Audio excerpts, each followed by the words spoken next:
Dennis Perreault from Campbell High School, social studies teacher, calls himself a recovering attorney. I'll let him explain what that means. And Dennis is going to talk with us about the remaining amendments, 13 through the 26th.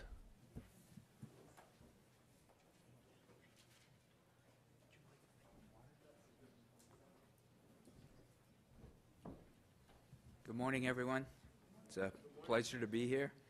And a recovering attorney is somebody who practiced law for a while, in my case 11 years, and then decided to leave the practice and do something that he or she thought he might pursue or she might pursue at the end of their career, in the middle of their career. It's a common joke among lawyers who leave private practice that we're always recovering. If you leave private practice and then you go into like state offices or an administrative job, like my wife, for instance, is the deputy clerk of court in Rockingham County, you're just a lawyer in denial. Okay. I am a high school history teacher, and I based my presentation today on the idea of how do I attack the amendments that were given to me. I could literally, and you could as well, I'm sure, talk about the 13th, 14th, and 15th Amendment for an entire semester. I can't imagine why you wouldn't want to talk about the 16th Amendment as well, which this year we're celebrating the 100th anniversary of. And we can look back and say thank you very much to the 13th, 14th, and 15th Amendment and the 5 years before that that gave us the 16th Amendment, why we needed to pay for that war.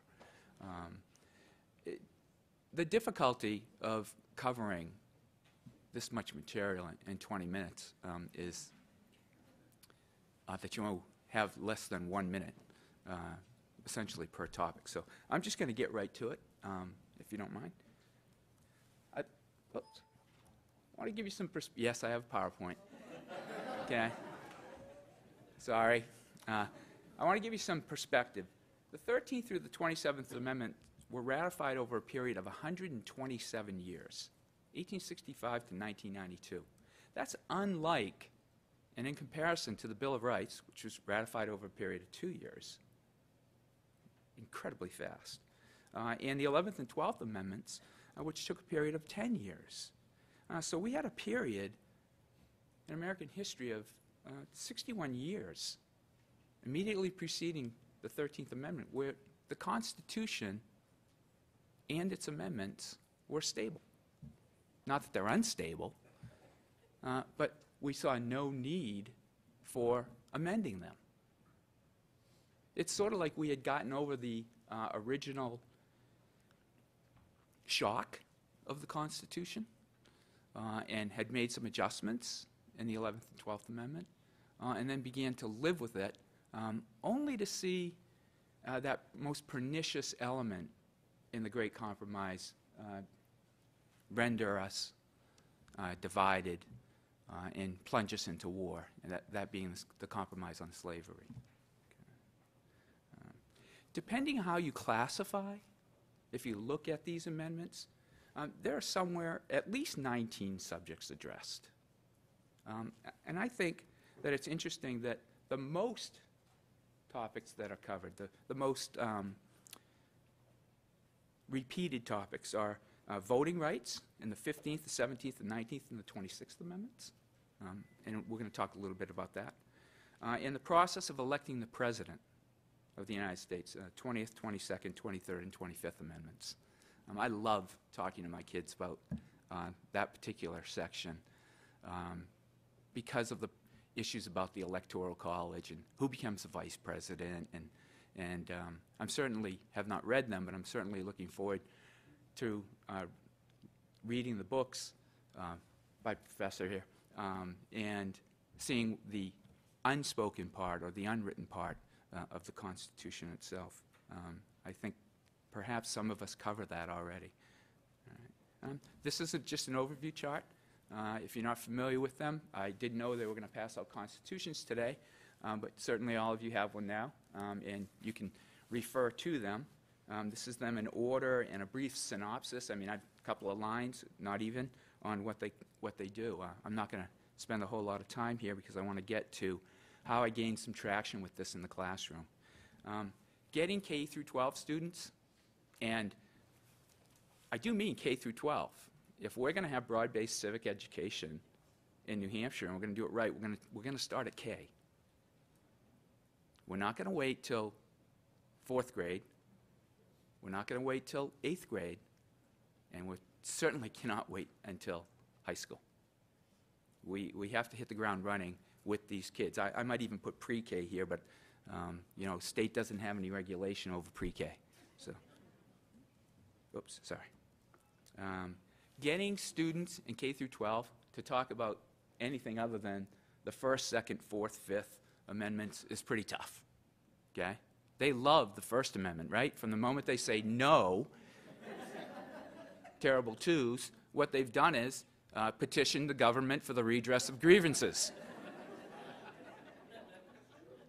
And by the time they're 13, they have perfected freedom of speech, which they think is absolute. And Lord knows, with the proliferation of electronic devices, the freedom of their press is certainly unregulated. I don't have a cell phone. My students are amazed by that. I don't text. And the reason is, I'm afraid of what I might get back. I've tried this approach in 2 different schools, 2 very different schools. One with a lot of resources and one without a lot of resources. It's been effective for me. It is in no way the only way to do it. I'm not saying you all got to go home and try this, okay? I'm just saying this is one of the ways I gain traction. I like to categorize these amendments. And I like to do it by categorizing between procedural and substantive. Now, having gone to law school, I understand that procedural and substantive mean different things to lawyers than they do to 9th graders, or 4th graders, or 5th graders. So we have an incredibly satisfying and rich debate about what is procedural and what is substantive. And I think that that pays dividends down the road. And I think if you do it earlier rather than later, you see the results of having that debate and that understanding in the classroom. The second question I'm going to ask them is, what are the patterns? If we categorize and then recategorize and categorize again, what patterns do we see developing in these amendments? And so,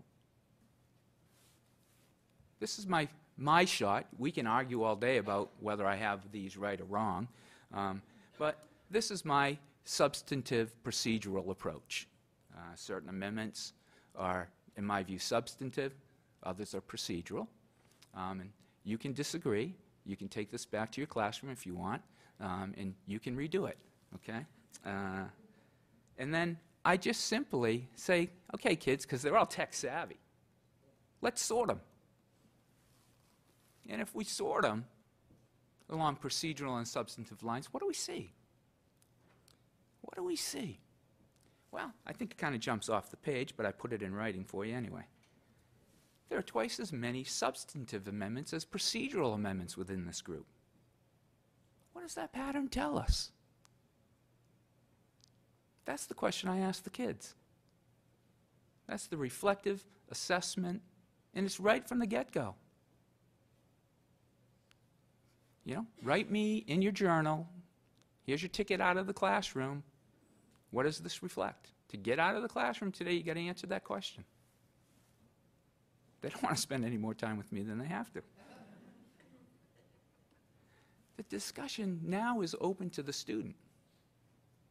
I agree absolutely with Professor, with Richard, that we have a lot to learn from our students. At the same time, we have a lot to teach them as well. And then, what other patterns are there? Kids come up with these incredible recognitions of patterns.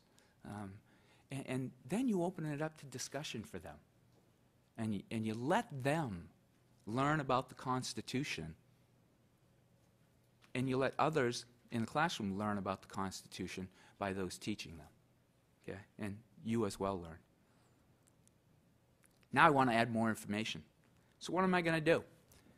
Well, I'm going to go back, and I can't stress this enough, I'm going to go back to the language of the amendments. I want my kids to read the Constitution of the United States. I want them to read every single word of it. And so I focus back in on the language. Let's go back in and see what other possible categorizations we may make. And one of those is to say, who's granted the authority to enforce these amendments or these articles, as it says in the Constitution? And if you look, you will see that in the 13th through the 27th Amendments, one of the things that pops off the page to you is something called Congress is vested with the authority to enforce this article by, quote, appropriate legislation, end quote. Of course, they're a little tech savvy, so we sort them. And they begin to jump off the page at us. Okay? Abolish slavery, citizenship defined, the 14th Amendment. Okay? Universal male suffrage, prohibition, universal female suffrage, electoral college votes for D.C. You can read the list. Okay? And now we begin to say, of course, 8 out of the 10 instances involving substantive amendments, Congress has retained authority to enforce by appropriate legislation. Why? Why did they need to do that? Jim Oakes, in his book, Freedom National, which is a book I highly recommend if you're interested in the 13th Amendment, and the question of Abraham Lincoln and the question of emancipation policy, ends his book by saying, was freedom enough? It's the last line in the book, question mark. Was freedom enough? And apparently it was not. And Congress recognized that. We can all read the 13th, 14th, and 15th Amendments and I think get a good feel for that, and we can understand Reconstruction policies and post-Reconstruction American history in that light. Again, what do these patterns tell us? What other patterns did these kids develop, my students? And what do those patterns mean? By now, we have full-fledged chaos in the classroom, right? And chaos is a good thing sometimes. It means kids are participating. It means that they're in tune. It means that they're in touch. It means, quite honestly, that I'm doing my job. And hopefully that they're going to go home and talk to Mom and Dad about it, and Mom and Dad will look favorably upon that next time that the teacher contract is up for review and approval, and vote positively. Something that didn't happen much across the state this year, unfortunately. Now I'm going to add even more information, okay? And I'm going right back to the language. I need the language. It's all about the Constitution. It's all about the language. Not about what I think about it. Not about what somebody else wrote about it. All due respect to Professor Amir. It's what's there and what they see in it. So, who do the amendments primarily impact?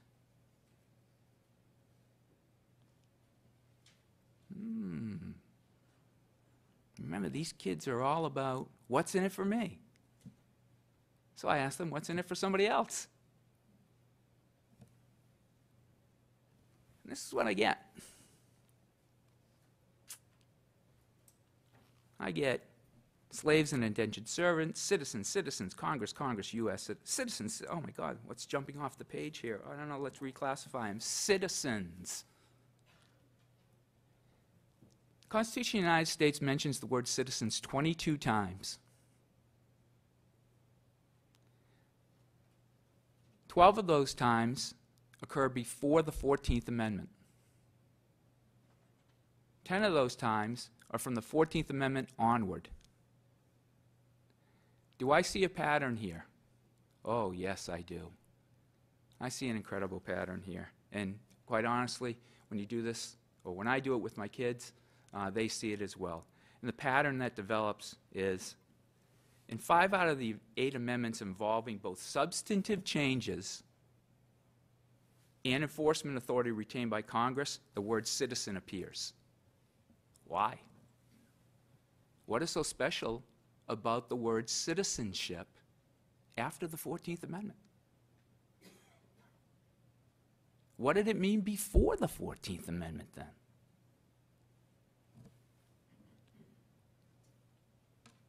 We're in a whole different world of inquiry now. So for homework tonight, I want you to tell me the answer to that question. Your ticket back into class tomorrow is to answer that question. So, a lot of kids don't show up the next day. And my team teacher, who's sitting in the back of the audience here, she and I just look at each other and say, well, I'm sure they want to see you, but they don't want to see me. So, no, actually, they do come. Because if you build it, they will come. What can we conclude? Well, in this process, my primary goal is for students to read the Constitution. Can't understand it unless you've read it. So, I've got them to read amendments to the Constitution that most kids probably have never read. I dare to venture a lot of adults haven't read. I've got them to discern patterns. Next order level of thinking, right? Let's jump up the Maslow scale. Here we go. Right. They form preliminary conclusions. And I like that. I like that they're thinking and then establishing reasonable hypotheses. Reasonable ones. I mean, you've all had them in your classroom. Okay, give me a hypothesis. You just get this thing way out of whack, not in tune with what you've been doing. So essentially, I ask them to draw principled, reasonable preliminary conclusions. And then we began to focus on the broader issues. Inevitably, what happens is these guys are children are game-oriented, right? And man, this becomes a game for them. And quite honestly, in the classroom, in a heterogeneous mix like we have at our school, you can see the little great thinkers, okay? They are trying to come up with something that stumps everybody else. And you can see those who are less inclined to go on to law school or to become professors or teachers, trying to think of a way that they can come up with a pattern that embarrasses me. But they're thinking, and I like that.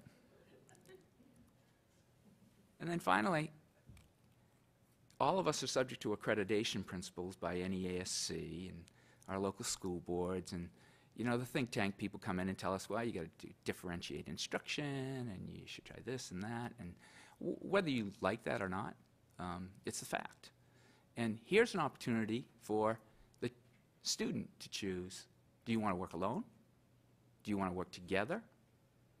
How big do you want your group to be? Subject to my approval, of course. And it provides the opportunity for cooperative learning, individualized learning. You can take the small groups and put them into bigger groups, right? And then you can have reports out, okay? So the kid who's kind of out of it that day, having a tough day, needs a ticket out, might pick up the answer for that ticket out in this small group discussion. Bottom line is that to read, to think about, to discern a pattern,